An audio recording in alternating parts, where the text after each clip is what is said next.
అందరికీ నమస్తే. నేను రమ. ఈ రోజు మనతో ఉన్నారు world famous numerologist, money power master, yoga గురువు, excellent life coach and high paid numerologist in the world Baba Pandurangam Guruji ఉన్నారు. మాట్లాడదాము. Namaste Baba. Namaste. Happy Bharat. Super quote Ramadevi garu. ఏంటి ధర్మ సందేహం? డబ్బు గురించే. డబ్బు గురించి మోల్ అని చెప్పాను కదా, మళ్ళీ ఏంటి ఇంకొకటి అంటే చాలా మంది డబ్బు దాహం తీరదు కదా, ఎంత వచ్చిన మ్యారేజ్ అయిన తర్వాత అందరికి ఇంకా ఎక్కువ సంపాదించాలనే ఇంటెన్షన్ ఉంటుంది కదా, అలా సెటిల్ అవ్వాలి, అది కొనుక్కోవాలి, ఇలా చేసుకోవాలి అనే ప్లాన్స్ తోనే అందరూ మ్యారేజ్ చేసుకుంటారు. కానీ కొంతమంది మ్యారేజ్ అయ్యాక ఫైనాన్షియల్ గా సడన్ గా పడిపోతారు. బిజినెస్ లో లాస్ అయిపోతుంది, జాబ్ పోతుంది, ఎక్కడో ఉండి కిందకి పడిపోతూ ఉంటారు. అంటే కరోడ్పతి రోడ్పతి అయిపోతారు, కోట్ల నష్టపోతారు. దీని వల్ల వాళ్ళ హనీమూన్ కూడా డిజాస్టర్ అయిపోతుంది కదా. ఫైనాన్షియల్ గా లాస్ అయితే స్టార్ట్ అవుతాయి కదా. ఇప్పుడు ఏమవుతుందంటే ఒకేసారి ఆయన లక్షల కోట్లు సంపాదించే వ్యక్తి ఈయనకేం ఫీల్ ఉండదు, శ్రీకాకుళం ఇంకా సంవత్సరం దాకా ఉండదు. కానీ పెళ్ళైన నెలకి ఇవన్నీ జరిగేసరికి వాళ్ళ అత్త మామ అంటే ఈ పెళ్లి కొడుకు వాళ్ళ అమ్మా నాన్న ఏంట్రా అమ్మాయి పాదం 5 నెలలుగా ఏంటి రాగానే 100 కోట్లు తుస్సన్నది అని మొదలు పెడతారు. స్టార్ట్ అవుతుంది. ఇక సామిరంగా దీని మధ్య మంచి కెమిస్ట్రీ ఉంటది, ఫిజిక్స్ ఉంటది, ఎందుకంటే 1 year దాకా ఉంటది అది. కానీ ఈయన కూడా 1 year తర్వాత దౌడుతుంది. అంతేగా, అంతే. ఎందుకని అలా జరుగుతుంది బాబా? ఆఫ్టర్ మ్యారేజ్ కొంతమంది సూపర్ గా సెటిల్ అవుతారు. కాదు, అసలు వీళ్ళు ప్రేమించో ఫేస్బుక్ ఇన్స్టాగ్రామ్ చూసుకొని మామూలుగా ఉండదు అసలు వాళ్ళ ప్రేమ. ఏదో ఫలితం అని అనుకుంటే అమ్మాయి మంచిదే 24 క్యారెట్స్, అబ్బాయి కూడా మంచోడే 24 క్యారెట్సే. ఇద్దరు 24 క్యారెట్సే. కానీ ఏమైంది ఈ మధ్య అంటే ఏం లేదండి, అమ్మాయి జాతకం బాగానే ఉంది, అబ్బాయి జాతకం బాగుంది, అన్ని చూసే కదా చేశారు. ఒకరికొకరు మాట్లాడుకున్నారు కదా, మళ్ళీ బయట కూడా 1/2 hour పోయి మళ్ళీ మాట్లాడుకున్నారా, నీకేమి ఇష్టం, నీకేమి ఇష్టం, నాకు ఇదేంటి ఇష్టం, నాకు రవ్వలండి, నాకు గులాబ్ జామ్ ఇష్టం, నాకైతే KFC ఇష్టం, ఇట్లా అన్ని పంచుకున్నారు కదా ఒకరికొకరు. మరి అట్లాంటి మాట్లాడుకోవాలి.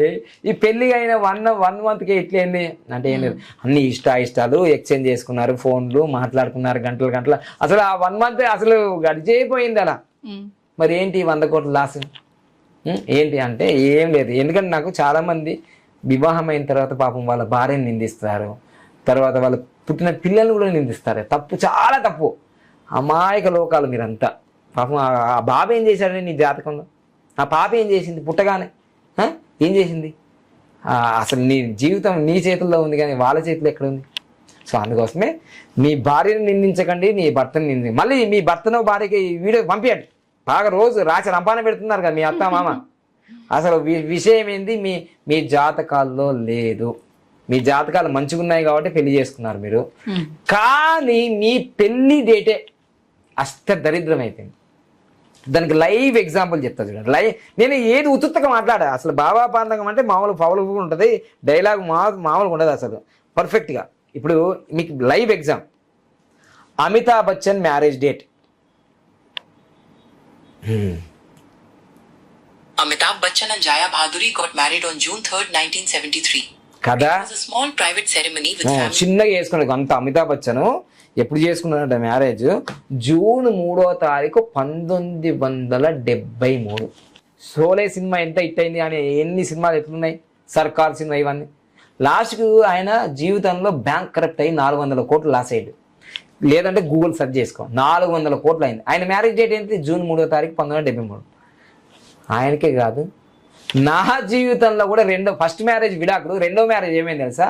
జూన్ 3వ తారీఖు 2007. సేమ్ అమితాబ్ బచ్చన్ అంటే ఆయన అక్కడ రాజ్యం, నేను ఇక్కడ చిన్న రాజ్యం వెళ్ళిన, చిన్న యోగా రాజ్యం. కరెక్ట్గా నా మ్యారేజ్ అయిన 2 సంవత్సరాలు ఇల్లు కారు అమ్ముకొని రోడ్డు మీద పడ్డా.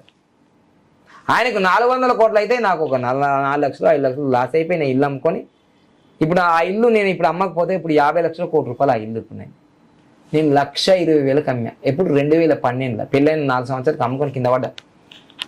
అర్థమైందా మీకు? అర్థమవుతుందా నేను చెప్పేది? మీకు ఏమన్నా ఉన్నదా? నిద్రపోతున్నావా ఇంకా? నీ మ్యారేజ్ డేట్ కూడా ఇట్లాంటిదే. నీకు ఫైనాన్షియల్గా ప్రాబ్లం వస్తుందంటే ఇది మాత్రం మొదలుగా చెప్పిన కదా, 3, 12, 21, 30 తిరుపతి ఉండి లేచినట్టే. ఇంకా నీ లైఫ్ ఏమి ఉండదు, ఊడ్చుకోవడమే అంతా. తాతలు ముత్తాతలు ఆస్తులు నమ్ముకోవడమే. ఏం మాట్లాడుతున్నావు? అన్నం తింటున్నావా, గడ్డి తింటున్నావా ఇట్లా అంటావా? నువ్వు అడానికే ఉన్నావు. నేను అనుభవించిన ఇక్కడ ఎక్స్పీరియన్స్ ఇక్కడ. అర్థమైందా?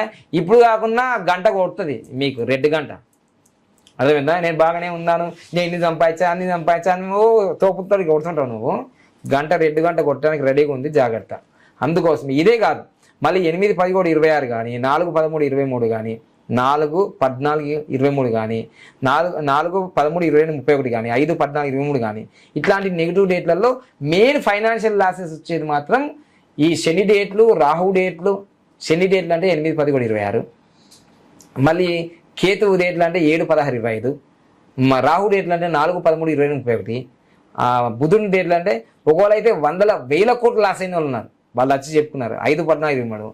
ఈ 3, 12, 21, 30 తారీఖులో కూడా బాగా విపరీతమైన గొడవలు దొరుకుతాయి భార్య భర్తలు కూడా. ఇక ఒక డేట్ అయితే ఉంటుంది, నేను కామెంట్ రూపంలో తెలియజేయండి. మీరు కామెంట్ రూపంలో తెలియజేస్తే మేము మళ్ళీ ఒక వీడియో చేస్తా. వాళ్ళ భార్యనే చెప్పు దెబ్బ కొడుతుంది, చెంప దెబ్బలు కొడుతుంది, పడగొడుతుంది, భర్తను కొడుతుంది. మీ భార్య ఎవరైనా కొట్టిండ్రా కామెంట్ రూపంలో తెలియ, ఆ మ్యారేజ్ డేట్ చెప్పు, మళ్ళీ నెక్స్ట్ వీడియో చేస్తా. నాకు తెలుసు అది డేటు, నాకు తెలుసు. మీ భార్య అంటే భర్తను కొట్టే మ్యారేజ్ డేట్ ఉంటుంది. భార్యల భర్తలను కొట్టే మ్యారేజ్ డేట్ చాలా కామెడీ ఏంటంటే, న్యాచురల్ ఏం జరుగుతుందంటే భర్తలు భార్యని కొట్టే ట్రెండ్ అనేది ఉన్నది ఆల్రెడీ. కానీ ఈ మధ్య కాలంలో భార్యలే భర్తలను కొట్టే మ్యారేజ్ డేట్ ఉంది. ఒక్కొక్కసారి కొట్టుడు కాదు, పీసులు చేసి ఫ్రిడ్జ్లో పెడతారు. మామూలుగా ఉంటుందా మ్యారేజ్ డేట్? అది పీసులు చేసి గద్దలకు పడిస్తారు. భార్యలు భర్తలను పీసులు చేసి ఆ మ్యారేజ్ డేట్ కామెంట్ చేయి, నాకు తెలుసు అది ఆ మ్యారేజ్ డేట్ నాకు తెలుసు కాబట్టి వాళ్ళు పీసులు చేసి ఫ్రిడ్జ్లో పెట్టారు. పీసులు సూట్ కేసులో పెట్టారు, భర్తను సూట్ కేసులో పెట్టారు. మామూలుగా ఉంటుందా? లేడీ బాసులు ఈ మధ్య అర్థమైందా వాళ్ళ రేంజ్ ఎట్లుందో? అంటే మీరు ఎక్కడో తగ్గినట్టున్నారు, ఎక్కడనో. అందుకోసం నేను ఫీజు చేసి పడేసారు. జాగ్రత్తగా మెయింటైన్ చేయి, ఫిజికల్ ఫిట్నెస్ చేయి, 6 ప్యాక్ చేయి, మంచిగా హీరో లాగా ఉండాలి, డార్లింగ్ లాగా ఉండాలి. లేకపోతే ఫీజులు చేస్తాను నేను. అర్థమైందా? మ్యారేజ్ చేయడం చెప్పు కామెంట్ తర్వాత, ఓకేనా? సో అది అర్థం చేసుకో నాయన. ఎక్కడైనా సమంత అన్నది చూడండి, నేను ఎక్కడైనా రాజీ పడతా కానీ అక్కడ రాజీ పడా. మరి జాగ్రత్త, అందుకో పీసులు చేస్తున్నారు, జాగ్రత్త. డబ్బులు లేకపోతే పీసులు చేస్తారు, 2 లేకపోతే కూడా పీసులు చేస్తారు. ఆ మ్యారేజ్ చేసి కామెంట్ చేయి, ఓకేనా? మనకి ప్రాబ్లం ఎక్కడ వస్తుందంటే మ్యారేజ్ తర్వాతనే వస్తుంది, అది కామెంట్ చేయి, ఓకేనా? Thank you so much. ఇంతకంటే నేను వివరంగా చెప్పలేను, మామూలుగా ఉండదు అసలు, ఓకేనా?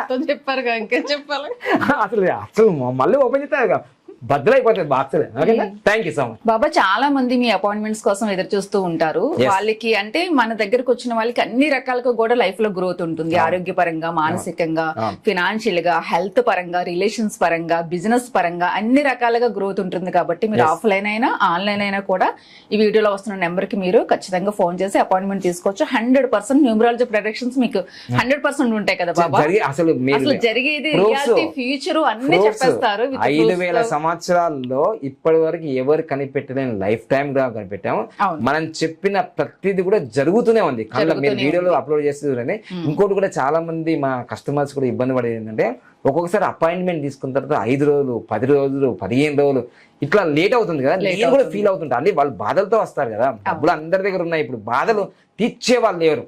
ఇప్పుడు నేను మా బాబు అంటే దాదాపు 15 రోజుల నుంచి ఒక మంచి గొప్ప సాఫ్ట్వేర్ తయారు చేసేసి జస్ట్ వాళ్ళకు 24 అవర్స్లో ప్రపంచవ్యాప్తంగా ఎక్కడున్నా సరే సర్వీస్ అందుబాటులో, అంటే రోజుకు నేను 5 మంది 10 మంది అంతకన్నా ఎక్కువ చూడను, ఇప్పుడు దాదాపుగా 100 మందికి కూడా మనం ఇచ్చే టైం నేను అరేంజ్ చేస్తున్నాను. త్వరలోనే నేను తిరుపతి దర్శనం వెళ్ళొచ్చిన తర్వాత డబ్బులు అందరి దగ్గర ఉంటున్నాయి కానీ ప్రాబ్లమ్స్ క్లియర్ చేసే చాలా తక్కువ మంది ఉన్నారు. కాబట్టి చక్కగా మన బాబాని అందరూ కూడా వినియోగించుకోవచ్చు. ఆ సొల్యూషన్స్ చాలా ఫాస్ట్ గా ఇవ్వాలని నేను ఒక ఆశ్చర్యమైన విషయం చెప్తా చూడండి. నిన్ననే జరిగిన ఒక సంఘటన, నేను తిరుపతి వెళ్తున్నా అనే విషయం స్టేటస్ చూసి వైజాగ్ నుంచి నరసింహ తేజ అని ఒక అబ్బాయి, అసలు డేట్ ఆఫ్ బర్త్ బ్రహ్మాండంగా ఉంది, వాళ్ళ అమ్మగారు చెప్పారు, రే గురువు గారు దొరకడంట, అసలు 9వ తారీఖు నుంచి వైజాగ్ నుంచి ఫ్లైట్లో రావడానికి డబ్బులు లేవు ఆయనకి, ట్రైన్లో టికెట్స్ బుక్ కాలేవు,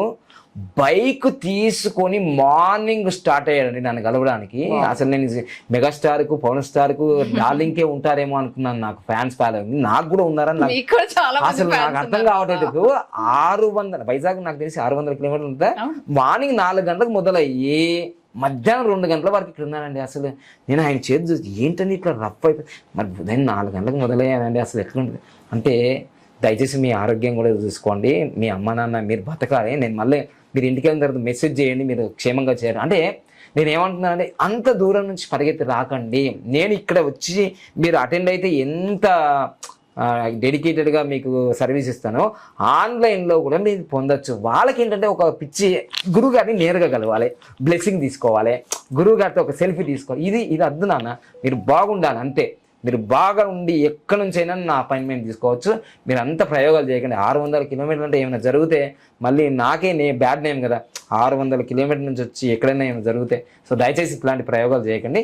ఖచ్చితంగా అపాయింట్మెంట్ ఆన్లైన్లో జరుగుతుంది, ఆఫ్లైన్లో కూడా జరుగుతుంది. Thank you so much.